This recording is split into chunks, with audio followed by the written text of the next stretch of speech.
Hello everyone.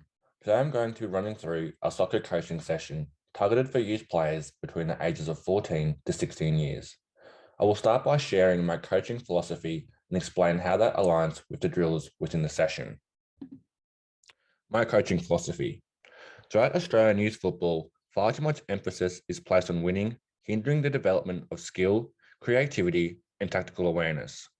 As a coach, I consider player development to be of significant importance, especially when training athletes at junior levels between the ages of 14 and 16.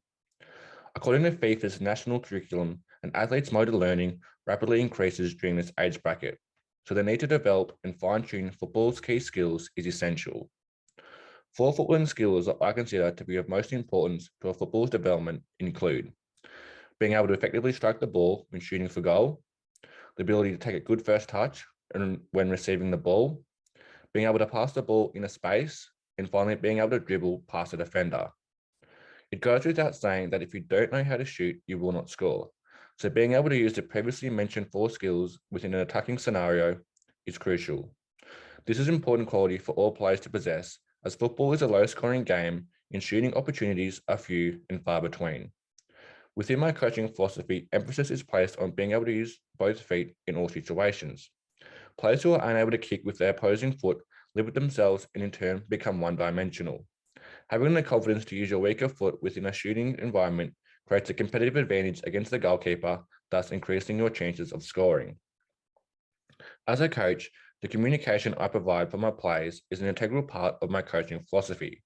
I aim to offer positive and constructive feedback to the athlete or sporting team in order to create a positive environment.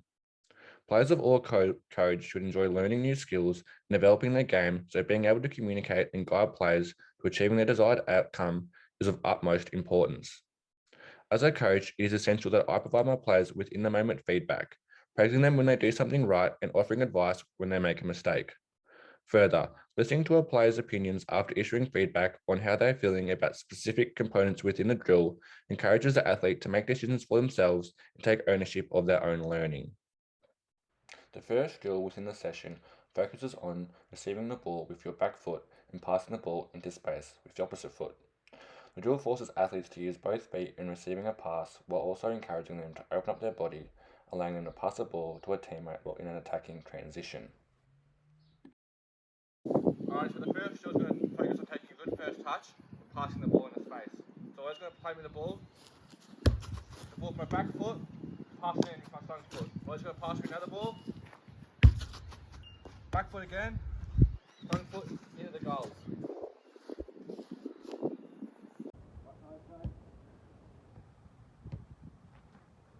Well done.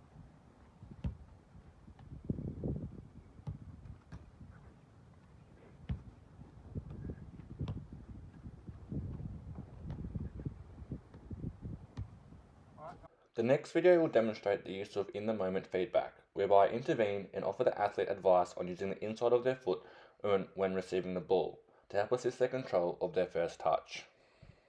Take a touch to the inside of your foot this time.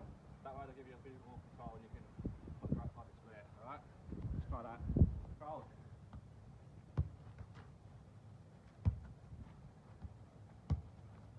That's fine. Good work.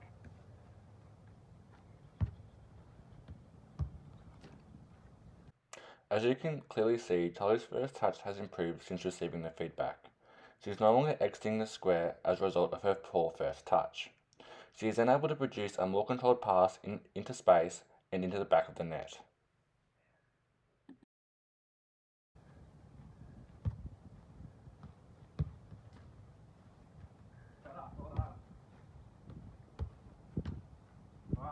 Here I am praising Charlie when she is making good contact with the ball, also a key aspect within my coaching philosophy.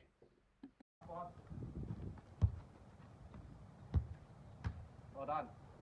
The next drill builds on the passing and first touch skills from the previous drill, but with the added component of shooting. Another important skill of player development within my philosophy.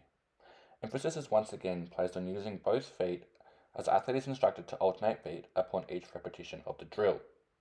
Dribbling is also added to mimic dribbling past a defender within an in-game situation. Alrighty, so the next drill is going to build on the first one. So we're going to get the athlete to dribble through the poles. We're going to play the ball into the small goal there. Then I'm going to be standing there, play my ball, they're going to take a touch and shoot at one of the four corners of the goal.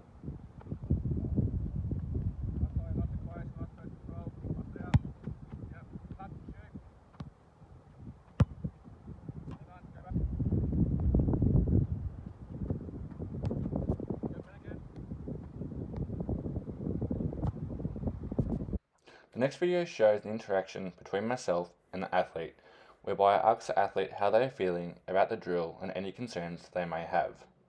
This is an essential part of my philosophy as it encourages the athlete to make decisions for themselves and have ownership of their own learning.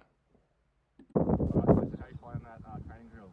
I find it a bit difficult to get the ball on target when I shoot. Alright, so what I want you to do is I want you to try to use the inside of your foot, about halfway, up the top. I really want to try to keep your head over the ball, alright, when you're striking that ball, and hopefully you can hit the top corners this time.